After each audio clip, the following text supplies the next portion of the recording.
Bien, estamos de vuelta en Noticias Express, 9 de la mañana con 37 minutos y le decíamos que íbamos a estar desglosando los resultados de ayer, analizando además lo que fue esta segunda vuelta presidencial. Claro que ha sido intensa y sorpresiva también en muchos aspectos por los números del día de ayer, por el récord que logra batir Gabriel Boric como el presidente electo con la mayor cantidad de votos, por los resultados también a nivel regional y en ciertas comunas. Es parte de lo que vamos a analizar junto a Tomás Duval, decano de la Facultad de Ciencias Sociales de la Universidad Autónoma. ¿Cómo estás, Tomás? Gracias por acompañarnos. Hola, muy bienvenido, ¿cómo estás? Muy bien, gracias. Intenso lo de ayer, pero claro, lo decíamos, hay muchísimos que analizar, pero ¿se esperaba un resultado y con esta diferencia entre ambos candidatos primero? Yo creo que el resultado no lo esperaba tan amplio como el que fue. Y también la participación fue notable, la participación de la gente en las elecciones fue realmente notable. ¿Eso también fue inesperado, esta participación? Sí, porque generalmente uno había visto que aumentaba entre 1,5 puntos, 2 puntos, llegábamos al 50, 51, y quizás el mejor escenario, sumando todo el 2017, era 54, pero ahora nos fuimos muy arriba, en 8.400.000 votos. Es realmente una participación histórica en ese sentido. Partamos analizando estos números, Tomás, más en detalle. ¿Qué podría explicar esta enorme participación de gente? Yo creo que el tipo de elección es una elección con 12 alternativas. La gente tenía que escoger en una y en otra. Y yo creo que también la gente entendió que se jugaba algo en esta elección, que no era cualquier elección. Y había un candidato, como es el presidente electo, que ofrecía un proyecto de futuro, un proyecto de cambio, de transformación.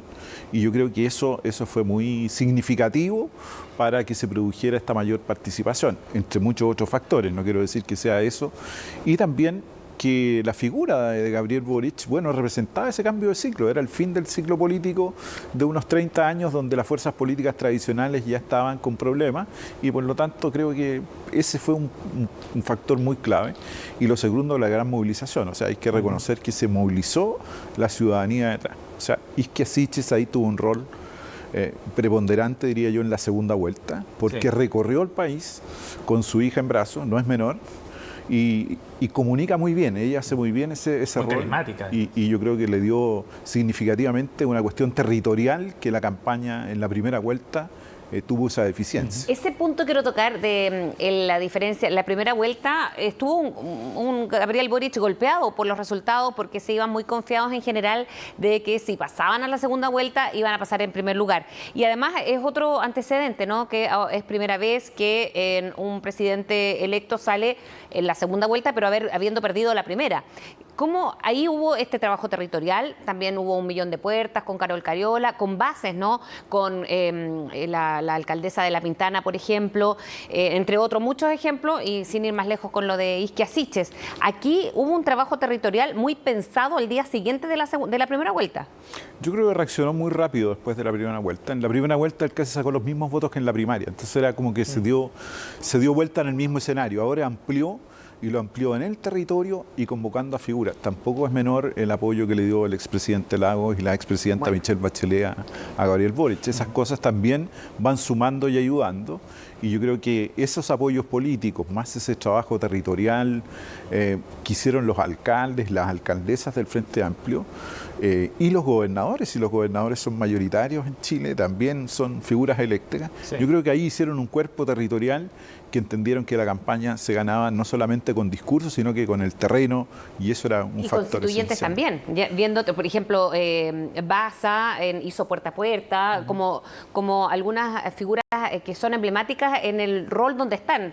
Ya lo decías tú, Tomás, por ejemplo, los expresidentes por una parte, pero también una convención que ha estado muy activa en el último semestre.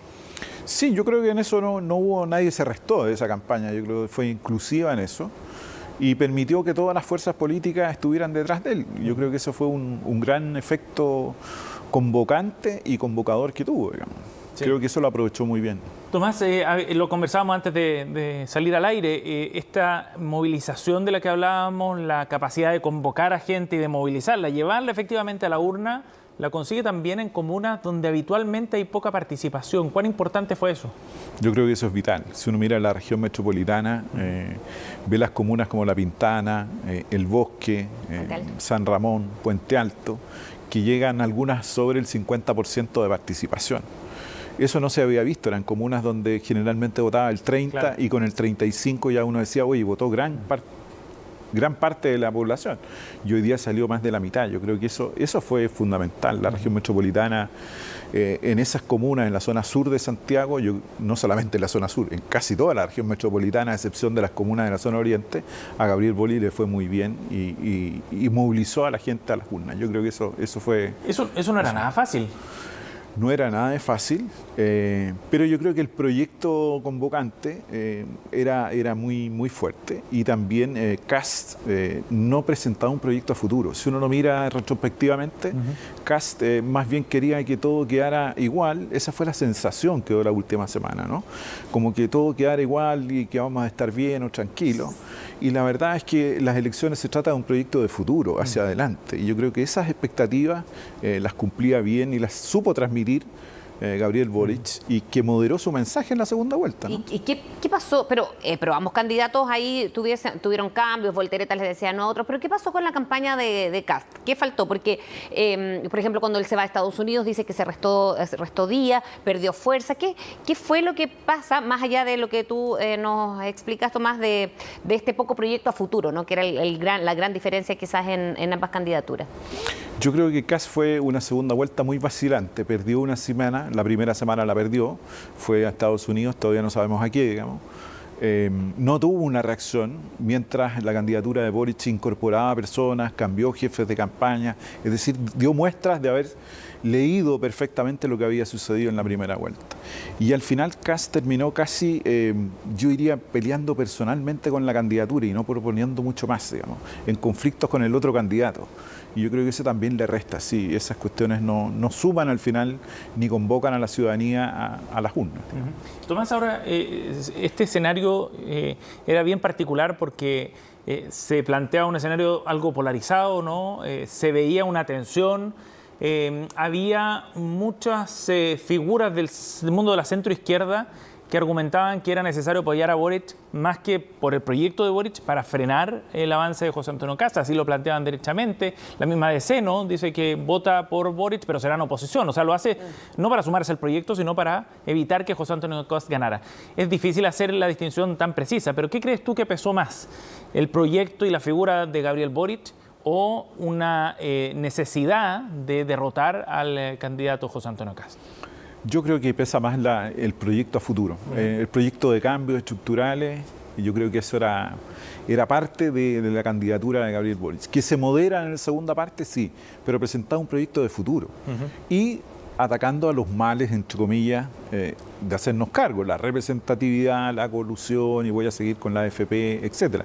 En el propio discurso de anoche, muchos de sus partidarios eso mismo gritaban. Entonces yo creo que eso lo encarnó muy bien. Y probablemente en ese segmento también hay gente que salió a votar en contra de Kast. En eso tendríamos que verlo, seguro, claro, que siempre tiene que haber ocurrido aquello. Hay porque acá se le presentó como heredero del pinochetismo, ¿eh? Claro. Ese fue el punto. Entonces yo creo que también ahí, en las personas mayores quizás, salieron con esa voluntad, digamos. Bueno, es que él nunca renegó de eso tampoco, ¿no? O sea, nunca renegó de esa cercanía con Pinochet, tampoco de su cercanía con otra figura. Quizás salvo cuando muere Lucía Iriart el día jueves y toma harta distancia en cuanto a que no conocía, y ahí marcó una tendencia que tampoco fue, claro, tampoco fue como muy incidente en la campaña, ni para ambos lados, ¿no? Pero sus vocerías de la gente que acompañaba a José Antonio Kast fue muy mala. Tú piensas en Johannes Kaiser y todas estas cosas que dijo. Bueno, claro. Eso incidió. Eso yo creo que también incide cuando uno ve que los voceros son esos, al revés cuando estás viendo una vocera al otro lado que te está convocando y otro que te está discriminando, llamémoslo así, de alguna manera, para utilizar un término menos violento. ¿Hace cuánto no se veía, porque ahí uno empieza a hacer memoria, en esa multitudinaria congregación en la Alameda, ¿no? En el centro de Santiago ayer? Se veía, porque ahí lo conversábamos antes de empezar la entrevista con Tomás.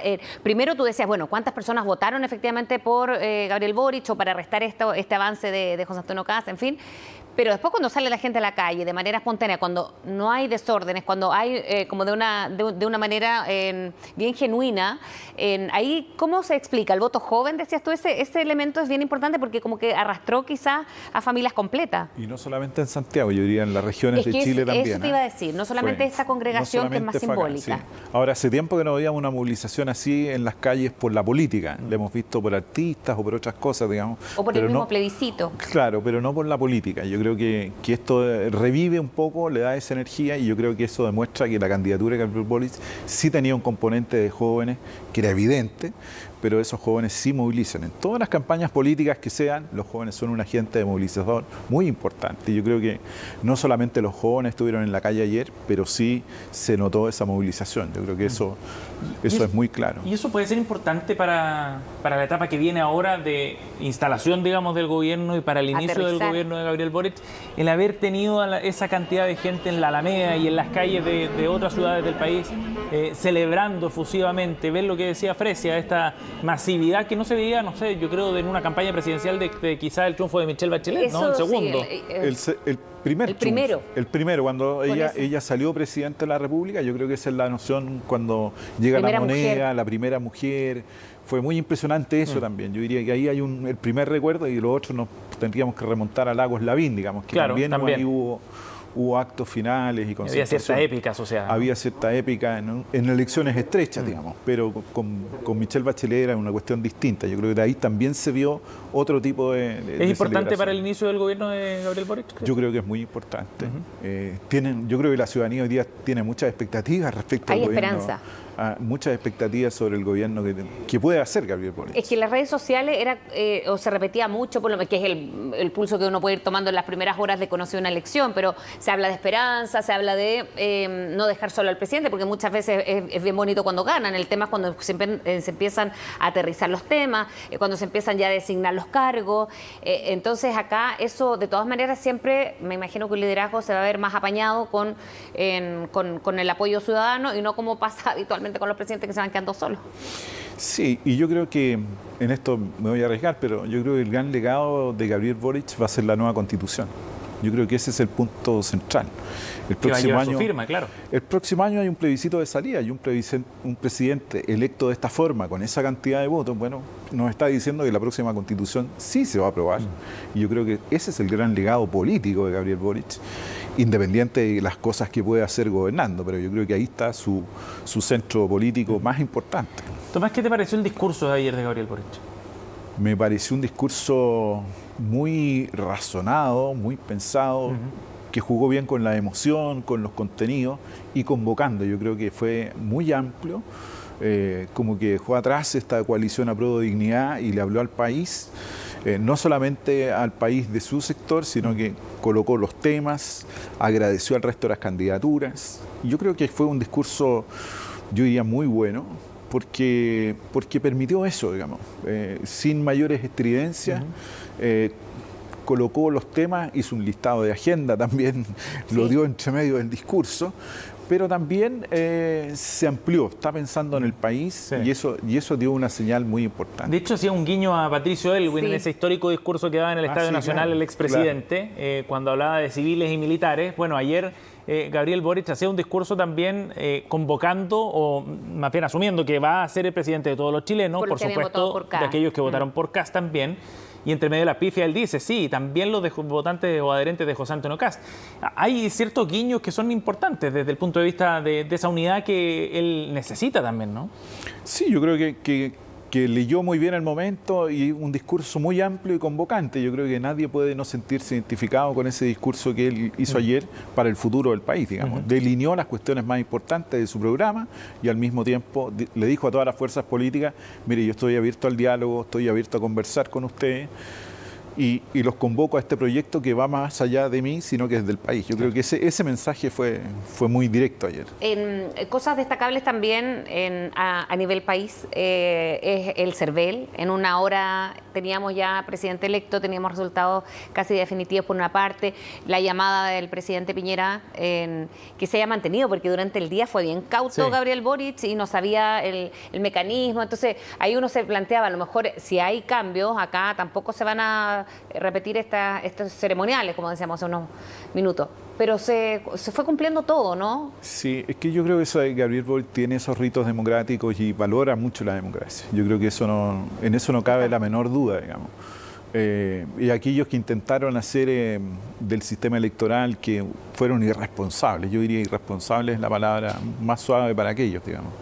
Porque como funciona nuestro sistema electoral es maravilloso.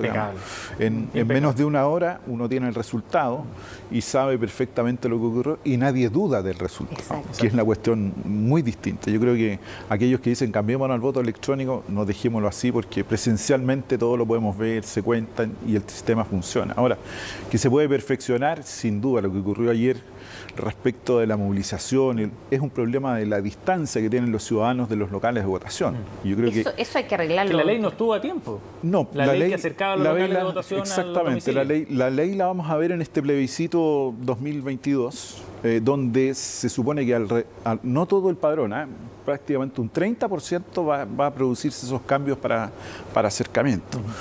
Yo creo que eso es fundamental, porque de otra manera ayer uno escuchaba a personas que se trasladaban de un lugar a otro en la ciudad que uno decía es impensado. O familias repartidas en distintos locales de votación. Exactamente, familias en distintos. Entonces, yo creo que aquí lo primero es eso, digamos, acercar el local de votación al lugar donde vive. Pero ese mismo problema de la movilización, ¿cómo crees, Tomás, que incidió en la jornada? Porque de que incidió, más allá de no vamos a saber, lo hablábamos ayer también durante la transmisión, quizás en 6 meses, qué personas iban a votar y al final no lo hicieron por el tema de la movilización. Pero sí hubo esta mística de acompañar a votar, de ofrecerse voluntariamente. Entonces, también hubo harto movimiento, más allá de la crítica, de pensar que esto estaba premeditado. Sí, yo creo que produce la solidaridad de los chilenos, digamos, en el momento que hay dificultades, cada uno prestaba su auto. Creo que fue bueno. Hacían recorridos completos algunos hacían recorridos completos, algunos municipios entiendo que sacaron sus buses, que lo habían dicho que no. Eso antiguamente se llamaba acarreo, ¿no? Cuando sacaban eso, antiguamente la ley se cambió justamente porque antes los políticos llevaban micros de ciudadanos a votar, digamos.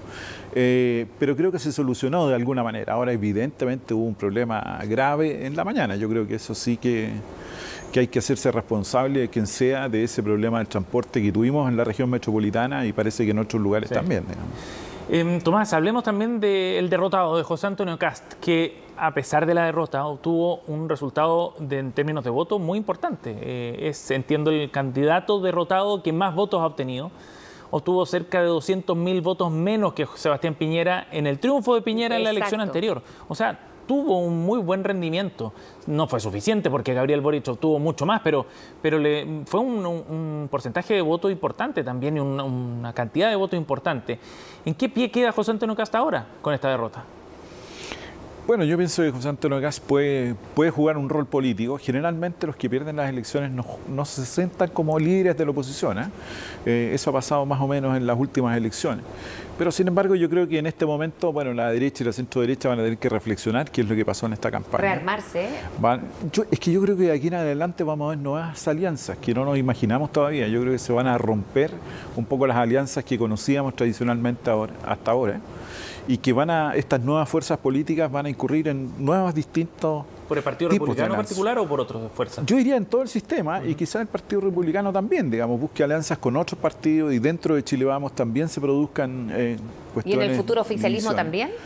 Yo también veo que se abren puertas a alianzas de otras características, porque ahora tenemos dos fuerzas políticas nuevas, más lo fragmentado que está el Congreso, entonces ahí se va a producir unas alianzas ya no como las que conocíamos, con otros criterios, y yo creo que ahí podríamos ver cambios. Ahora, respecto a José Antonio Kast, yo creo que puede convertirse, digamos, en una figura de la derecha. Es una figura de la derecha. O sea, quedó muy bien posicionado. Quedó muy bien posicionado, pero yo creo que también quedó claro que la derecha conservadora, sin un proyecto de centro, de futuro, no tiene opción política. Claro, muchos adhirieron a la opción de José Antonio Kast porque, digamos, por las mismas razones que lo hicieron no había alternativa. No había alternativa, claro, exactamente. Sí. Exactamente. Como una suerte de mal menor, quizás. Claro, yo creo que esa es la gran lección para la derecha. Un proyecto solo de derecha conservador no convoca a los ciudadanos y no convoca a la mayoría del país. Y ese es el desafío que se tiene hacia adelante. Y la derecha es la más golpeada porque en todos estos procesos eleccionarios que se han producido en el 2021, hemos visto que los partidos como más tradicionales, tanto en la oposición como en el oficialismo, han sido los más golpeados, ¿no? La Democracia Cristiana, por ejemplo, y al otro lado la RN, la UDI, en fin. Pero ahora vemos una derecha muchísimo más golpeada, no solamente porque no logró, porque fue alguien de fuera de la derecha y de los partidos tradicionales que fue quien terminó representándolo. Exactamente, eso es lo que sucedió. Y el centro político está fragmentado y entiendo muy tensionado por estas dos candidaturas. Pero con un centro político representado por quién o por qué partido. Está fragmentado, no existen ahí cuestiones que uno pudiese decir aquí hay el centro político, no. El centro político ha ido desapareciendo, las familias social cristianas sí han ido desapareciendo, no solo en Chile, sino también en Europa. Y por lo tanto, claro, uno podría decir vamos a ver un centro liberal o a lo mejor un centro de partidos verdes, podrían ser cuestiones distintas en este futuro, pero sin duda para la derecha tiene, y la centroizquierda también, porque ya hay un proyecto, Gabriel Boric ya presentó un proyecto de país y eso va a perdurar si es un proyecto político a más largo plazo que a 4 años. Por lo tanto, es un proyecto que va a perdurar en el escenario político. ¿Cómo se van a construir el resto de los proyectos políticos? Esa es la gran duda que tenemos hacia el futuro. ¿Cómo ves, Tomás, las prioridades de Gabriel Boric? Lo decías en el discurso, él aprovechó ahí de hacer como una pauta y prioridad. ¿Por dónde tendría que empezar de todos los cambios que hubo en su programa, de todo lo que integró, además de los programas de otros candidatos? Uy, es difícil darle consejo. Él va a tener que priorizar de acuerdo a su agenda. Yo creo que primero tiene que colocar una agenda política encima, qué es lo que él quiere hacer en estos primeros días de gobierno. Pero mi impresión es que el tema constitucional va a ser preponderante en esta acción. Porque ese es el legado político, no solamente porque va a llevar su firma, porque ese es el cambio del sistema político que tenemos y del nuevo régimen político. Y yo creo que ahí está hoy día el centro de preocupación. Indudablemente las cuestiones materiales que Gabriel Boric propuso en su programa, cuestiones de AFP, de pensiones, va a tener que abordarlos de alguna manera directamente, digamos. Y también mirar la situación económica que también se siente de alguna manera, que va a tener dificultades y va a tener que enfrentarlo.